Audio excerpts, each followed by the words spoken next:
Big பாஸ்க்கு 100வது நாளுங்க, பயங்கரமான ஒரு விழா கொண்டாடிடலாம். 100 நாள் ஆயிடுச்சு பிக் பாஸ் தொடங்கி. இன்னைக்கு வந்து ஃபினாலே வீக்கில் நம்ம இருந்துகிட்டு இருக்கோம் இல்லையா. ஆக்சுவலாக ஃபினாலே வீக்குங்கும் போது எலிமினேட் ஆனவங்க தான்.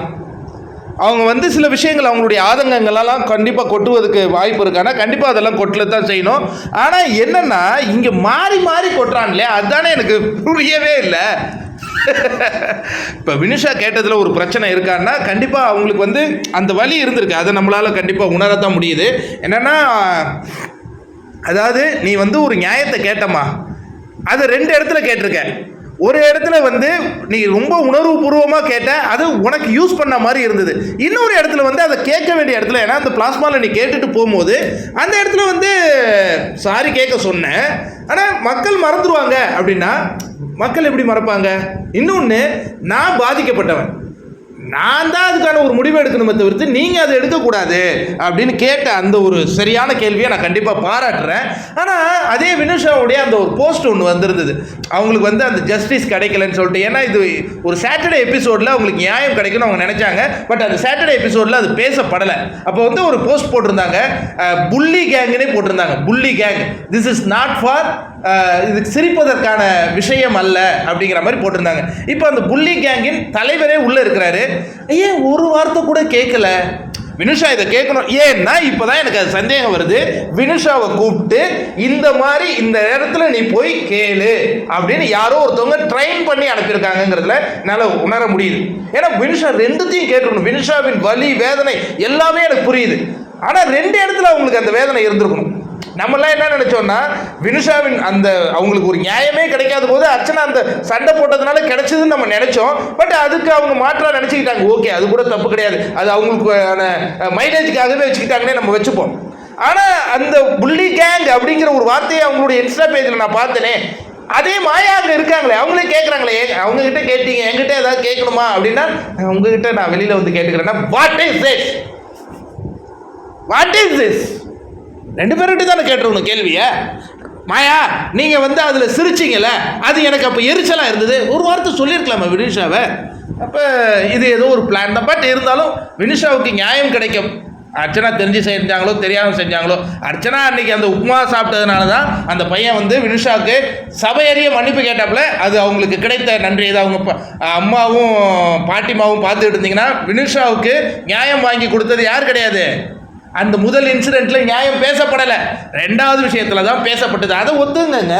அடுத்தது அந்த புள்ளி கேங்குங்கிறதுக்கு இன்னைக்கு அவங்க பேசல. ஏன்னா அது மாயாவை எதிர்த்தீங்கன்னா அவங்க என்ன எப்படி போய் ரெஜிஸ்டர் பண்ணுவாங்கன்னா, இவங்கெல்லாம் கெட்டவங்க, இவங்கெல்லாம் அயோக்கியர்கள், இவங்கெல்லாம் சரியே கிடையாது. அதே மாயாவை ஆதரிச்சா இவங்கெல்லாம் குட் ஹார்ட், ரொம்ப அற்புதமான மனிதர்கள். என் சேனல் பேர் வருவதா, அற்புதமான மனிதர்கள் அப்படின்னு பேசுவாங்க. இதை நான் 100 நாளாக பார்த்துட்டேன். அதனால் அதை வந்து நான் பெருசாக எடுத்துக்கல. பட் வினுஷா அதை ரியலைஸ் பண்ணணுங்கிறது ஒரு எண்ணமாக தான் இருக்குது. ஏன்னா நீங்கள் அர்ச்சனா மேலே கோவப்பட்டது உங்களுக்கு 100% உரிமை இருக்குது. அதே மாதிரி ஒரு உரிமை இங்கேயும் பட்டிருக்கலாம். இன்னொன்று, அந்த உரிமையை வாங்கி கொடுத்ததற்காக அவங்களுக்கும் நீங்கள் ஒரு நன்றி சொல்லியிருக்கலாம். அவங்க உங்ககிட்ட பல முறை மன்னிப்பும் கேட்டாங்க. நீங்கள் அவங்களுக்கு ஒரு நன்றி தெரிவிச்சிருந்தா நல்லா இருந்திருக்குமே, அந்த சீன்ஸ் நல்லா இருந்திருக்கும் அப்படிங்கிறது தான் என்னுடைய ஒரு விஷயமா இருந்தது. அதற்கு அடுத்தது அனன்யாவின் என்ட்ரியில் வந்து பெரிய ஒரு விஷயம் இந்த எபிசோட்ஸில் பெருசாக காட்டப்படல. 24/7 நம்ம பார்த்தோம். பட் அவங்க என்ன 2-3 முறை வந்துட்டு போனாங்க. அக்ஷயா வந்து இப்போ ரொம்ப துடிப்பாக இருந்தது போல் நம்ம பார்த்தோம். பட் இது வந்து அவங்க அந்த கண்டஸ்டன்ஸாக இருக்கும்போது எந்த ஒரு நிகழ்வுலையும் நம்ம பார்க்கல. இன்னொரு விஷயம் என்னென்னா, அவங்க நாமினேட் பண்ணுறதுக்கு கூல் சுரேஷ் உதவினார், அதை வந்து விஷ்ணு எக்ஸிக்யூட் பண்ணார் அப்படின்னு சொல்கிறாங்க. நாமினேட் பண்ணுறது 11 முறை நாமினேட் பண்ணியிருக்காங்களா மணியை, அவர் என்ன எவிக்ட் ஆகிட்டாரா? நாமினேட் பண்ணத்தாமா செய்வாங்க பிக் பாஸ் வீட்டில். அதில் நம்ம என்ன பண்ணியிருக்கோம்? இவங்க நீங்கள் சொன்ன மாதிரி நீங்கள் இங்கே போய் பர்ஃபார்ம், இப்போ விஜய் வந்து கோரியோகிராஃபி பண்ணால் நான் இங்கே இருந்தேன் இதோ பண்ணிட்டு இருந்தாரு, மிட் வீக்கில் தூக்கிட்டானுங்க. கோரியோகிராஃபி பண்ண அப்படிலாம் இருக்காதுங்கம்மா, அந்த லைனில் இருக்கணும். இப்போ ஆக்ஷன் திரைப்படம்னு சொல்லி ஒன்று போட்டாங்க, மொத்த ஹவுஸும் அப்படியே ஸ்டன்னாகி நின்றுச்சா இல்லையா? அது அர்ச்சனா வந்து சில பேர் சொல்கிறாங்க அவங்க ட்ராமா பண்ணாங்க, இது பண்ணாங்க. நான் கிளியராக சொல்கிறேன், அந்த விஷ்ணு சொன்னதுலேருந்தே நான் சொல்கிறேன். அதாவது ஒரு வாய்ப்பை இவங்க தெரிந்தோ தெரியாமலோ ஏற்படுத்தி கிளியராக அர்ச்சனா கிட்ட அந்த மிகப்பெரிய வாய்ப்பை கொடுத்தாங்க. அந்த பொண்ணுக்கு வந்து ஒரு கேரக்டர் இருக்குது. என்னென்னா, ஒரு விஷயம் நீங்கள் பேசுகிறீங்கன்னா பதில் சொல்லிடும். அப்படி இருக்கும் பொழுது என்ன நடக்கும்னா இந்த மாதிரி தான் பிளாஸ்ட் நடக்கும். அந்த படம் பார்த்த உடனே தினேஷ்லாம் ஆடி போயிட்டாப்ல. ஐயோ இதை ஸ்க்ரீனில் பார்க்கும்போது தெரிக்குதே, அப்போ அது ஓட்டெல்லாம் உண்மையாக தான் இருக்கும் போல இருக்க அப்படிங்கிற ஒரு தெரிய ஏற்படுத்தியதுக்கு யோசிச்சு பாருங்க. இவங்க போய் தேவையில்லாத இது அந்த சில விஷயங்கள்லாம் நான் இப்பவும் சொல்கிறேன். அதே அர்ச்சனா வந்த பிறகு இவங்க 2 வாரம் பிக் பாஸ்ல போட்டிருந்தாங்கன்னா நம்ம இப்போ பார்த்தோம்ல அர்ச்சனாவை, இப்போ பார்த்துட்டு இருக்கோம்ல அர்ச்சனாவை, அந்த அர்ச்சனாவை தான் நீங்கள் பார்த்துட்டு இருப்பீங்க. இந்த பழைய அர்ச்சனாவை பார்த்துருக்கவே முடியாது. த தேங்க்ஸ் டு மாயா, அதுக்கு முன்னாடி தேங்க்ஸ் டு பூர்ணிமான் தான் சொல்லணும். அதற்கு பிறகு அடுத்து மைலேஜ் ஏற்படுத்தினது கமல் அவர்களுடைய ரெட் கார்டு. அந்த ரெட் கார்டோடு வந்து அங்கே பேசும்போது எல்லாமே ஒன்றா அமைஞ்சது. அவங்க பிளாஸ்ட் பண்ணிட்டாங்க. இல்லைன்னா இப்போ அன்னபாரதின்னு ஒருத்தவங்க எவிக்ட் ஆகி போனாங்க, பிராவோன்னு ஒருத்தர், கானா பாலன், இது எவிக்ட் ஆகி போயிட்டே இருந்தாங்களே, அந்த கேட்டகரியில் அர்ச்சனா கூட இருந்திருக்கலாம். இவங்க கொடுத்த ஹைப்பு, இவங்க கொடுத்த அந்த தாக்குதல் அவங்க மிகப்பெரிய அளவில் பிளாஸ்ட் பண்ணி மேலே வந்தாங்க. இன்னைக்கு அந்த வெற்றியின் உயரத்தில் பேசப்படுறாங்க. ஒரு வைல்ட் கார்டு போட்டியாளர் வெற்றியாளராக பேசப்படுறதே பெருசுங்க.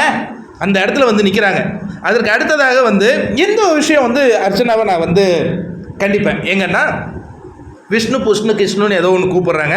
அவர் எனக்கு அது கூப்பிட வேண்டாமா, அவருக்கு பிடிக்கல, அந்த பேரை கேட்கும்போது நமக்கே அது பிடிக்கல.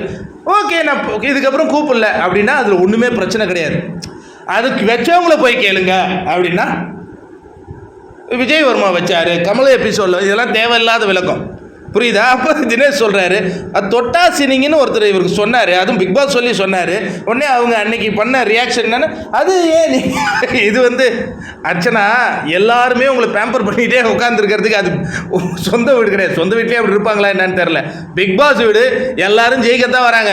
முன்னாடி வச்சுருக்கிற 50 லட்சம் கேஷ் ப்ரைஸு, 15 லட்சம் ஃப்ளாட்டு, இந்தாங்கம்மா இன்னொருத்தவங்க தானம் பண்ணிட்டு போகிறதுக்குலாம் யாரும் இருக்க மாட்டாங்க.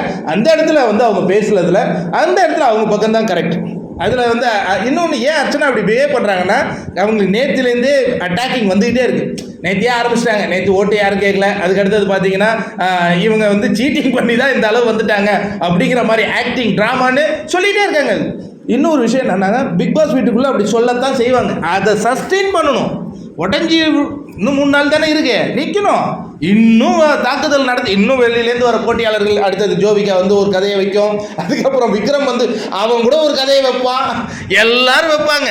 அர்ச்சனாவை தான் தாக்குவாங்க. ஏன்னா அங்கே மாயாவை யாரும் எதிர்த்தே பேச மாட்டாங்கங்கிறது எனக்கு தெளிவாக தெரிஞ்சிருச்சு. காரணம் என்ன அப்படின்னா, இன்னைக்கு வினுஷா அர்ச்சனாவை கேட்டதை மாயாவை அவங்களால கேட்க முடியல. ஆனால் இன்ஸ்டா ஸ்டோரியில் போட்டாங்கல்ல, அன்றைக்கி அந்த தைரியம் இருந்தது, இன்றைக்கி இல்லை, அவ்வளோதான். ஏன்னா பேசப்பட்டிருக்கு எல்லாமே. இப்போ செட்டிங்காக தான் எல்லாம் உள்ளே வர போகிறாங்க. இதை இப்போ அர்ச்சனா எப்படி எதிர்கொள்ள போகிறாங்க அப்படிங்கிறது நம்ம இந்த ஷோவில் பார்க்கும்போதே தெரியுது.